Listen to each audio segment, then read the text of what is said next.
Let me ask you something uncomfortable. What if the strongest prayer you've ever prayed was answered with silence? Not peace, not comfort, not clarity, just silence. No sign, no explanation, no relief. That moment right there, that's where the book of Psalms begins. And that's exactly why most people misunderstand it.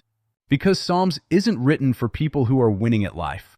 It's written for people who are barely holding it together. Stay with me, don't rush this. If I explain everything right now, you'll feel safe too early.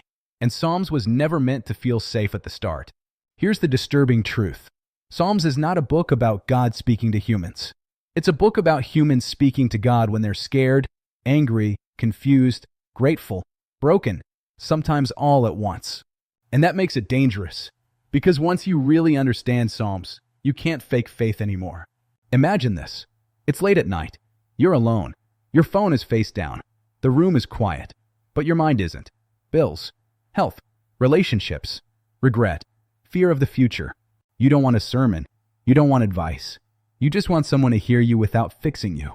That's Psalms. Most people think Psalms is calm and peaceful. It's not.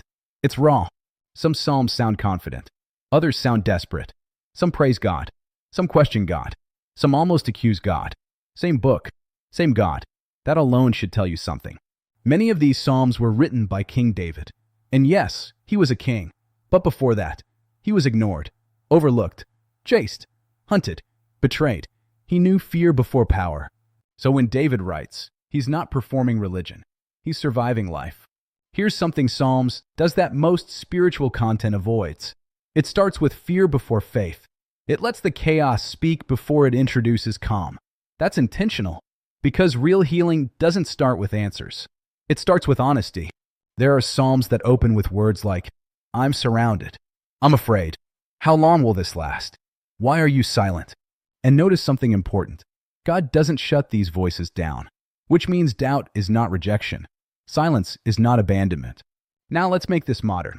Someone loses their job. People say, everything happens for a reason. Someone loses a loved one. People say, they're in a better place. Someone struggles mentally. People say, just pray more. Psalms doesn't do that. It doesn't rush pain. It sits inside it. That's why Psalms is read in hospitals, in prisons, in therapy rooms, during panic attacks, during grief. Because it doesn't tell you to be strong. It teaches you how to be real without falling apart. Here's the slow wisdom of Psalms. Most prayers don't change circumstances immediately, but they change something else. Perspective, breathing, grounding, the ability to survive one more day. That matters more than instant miracles. There are Psalms that feel angry. People struggle with that. But here's the wisdom. It's safer to bring anger into prayer than to let it rot inside you. Psalms turns rage into dialogue. That's emotional discipline. Some Psalms demand justice. Not revenge. Justice. They say, you see this. You judge this. I trust you with it. That stops bitterness from taking control.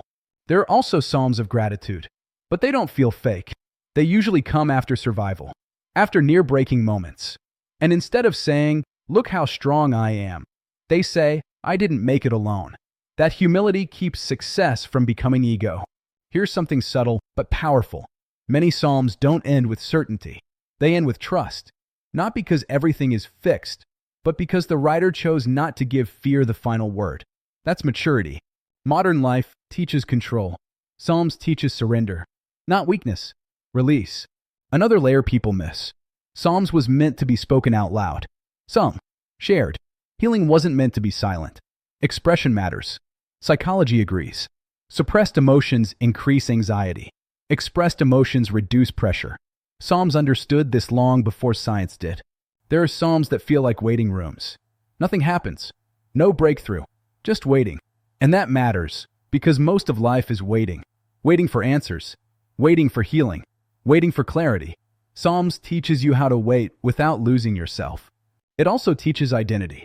When life strips everything away, Psalms reminds the writer, you are still seen. You are still known. You are still held.